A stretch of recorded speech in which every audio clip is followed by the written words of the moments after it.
in my role as the secondary vice principal for welfare, the part of the guiding statements that I suppose I focus on a lot is that idea of what we can do to help the students fulfill their potential. Linking that to one of the values of well-being, that's really, really my role. So I think the way that we set up the pastoral system with the tutors, the support tutors, the heads of year, the way that they work with the social emotional counsellors and the way they work with the careers and university councils as well, that collaborative approach to supporting well-being really helps achieve the mission statement. And then I think following on from that, more from a kind of the learning vice principal role and looking at teaching and learning in the primary school, we have kind of professional learning communities. We ask our teachers to engage with one another in what learning looks like. We review the curriculum to try and make sure it's relevant and appropriate. So looking at diversifying the curriculum, looking at the texts we have, constantly going through a cycle of returning to and reviewing what we teach and where we teach it, which sits really nicely with the work on global citizenship, because our curriculum needs to reflect the diversity of our student population and also needs to reflect the world that they're going to go and work into, as well as the country they live in and the countries they come from.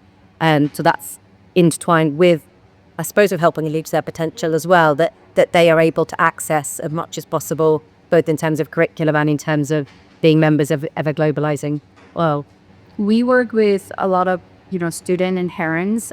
They pretty much are our customer. When the student actually have a voice, like what they want to change.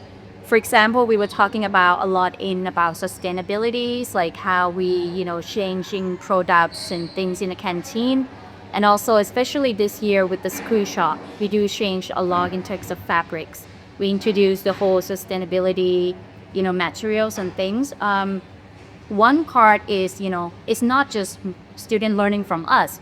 We also learn from them too. They are one that driven and drive that, that force. And I think like all the staff, they open their ears, listen to the student, they're making a change. I want to pick up your point about the integration of a business staff into the sort of academic side of the school, in terms of what I've seen is the business staff giving the students more of a perspective on the bigger picture and what happens. So they have opinions, so they have a perception of something. Then when you come and talk to them about, well, this is the reason why we have to do this, and this, what happens then is that they get a perspective of the whole system, how it all works and how everything integrates into each other. Several years ago, the students voted not to have technology in the lounges.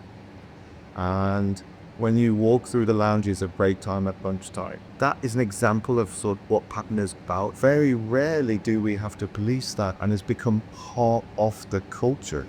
That we don't necessarily have to be talking about mobile phone bans that other schools and other the countries going down that particular side of things, because it's part of the I don't know, sort of way of things.